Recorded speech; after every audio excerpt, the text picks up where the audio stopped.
Bonjour à tous et bienvenue dans cette revue des titres de ce vendredi 21 février 2025. Voici l'essentiel de l'actualité du jour à retenir. Suite à un accident de circulation à Parakou, décès tragique du ministre Kwarou Yves Tchabi, c'est le grand titre de Le Matinal, toujours dans ce même journal. Premier tour éliminatoire CAN féminine 2026, le Bénin vainqueur face à la Sierra Leone.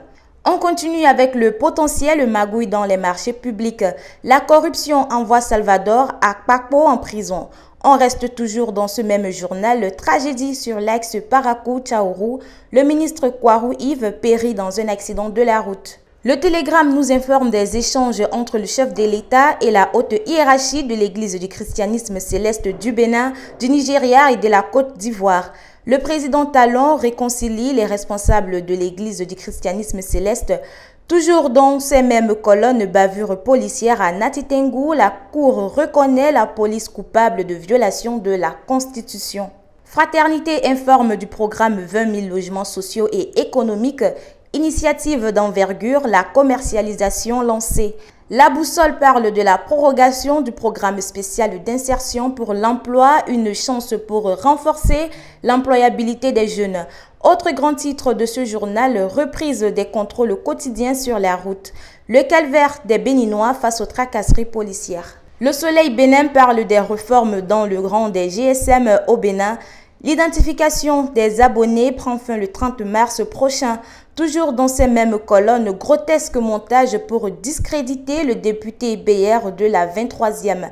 Armand Gansset, pourquoi tant d'acharnement?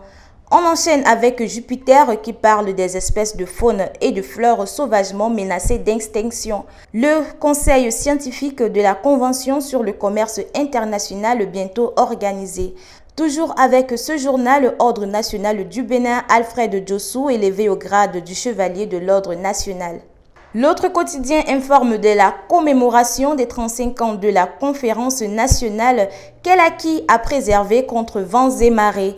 Il parle également de la lutte contre le terrorisme au Bénin, le chef d'état-major au chevet des soldats blessés lors des récentes attaques. On poursuit cette revue des titres avec la Nouvelle Tribune qui parle de la rencontre avec le parti d'opposition Les Démocrates et autorisation de financement de l'audit du fichier électoral. Patrice Talon, un ton adouci en fin de mandat. On termine avec Dabarou qui parle du limogeage du ministre de l'Eau, de l'Énergie et des Mines. Les conseils de Yaya Garba à Samou Adambi. Fin de cette revue des titres, merci de l'avoir suivi. Vous pouvez également la voir en publication sur notre site hc2tv.bj et sur tous nos canaux digitaux hc2tv. Et sachez que tout est possible à qui ose, travaille et n'abandonne jamais. À très bientôt.